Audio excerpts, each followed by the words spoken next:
Hai semua, berikut ini cara melihat arsip cerita di Facebook Lite.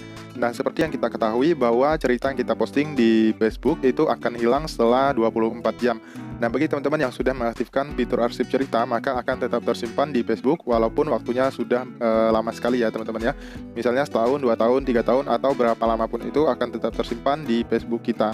Nah, bagi teman-teman yang belum mengaktifkan fitur arsip cerita ini, pastikan sudah diaktifkan ya teman-teman ya.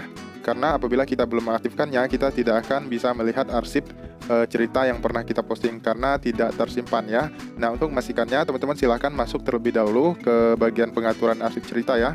Dengan cara teman-teman klik di bagian pojok kanan atas, yaitu di bagian tab 3. Di bagian yang ini. Kemudian teman-teman scroll ke bawah, cari yang namanya pengaturan. Kemudian teman-teman scroll lagi. Nah, di sini ada yang namanya cerita ya, teman-teman ya.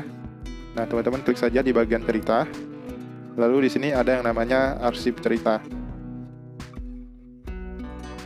Nah, di sini arsip cerita saya sudah aktif ya, teman-teman ya. Simpan ke arsip, ini sudah aktif. Nah, apabila teman-teman belum aktif seperti ini, silahkan diaktifkan terlebih dahulu. Oke, di sini kita sudah pastikan simpan ke arsip. Itu sudah aktif ya, teman-teman ya. Nah, bagaimana cara untuk melihat arsip cerita yang pernah tersimpan? Itu teman-teman klik saja di bagian profil, di bagian ini agak lebih cepat ya, klik.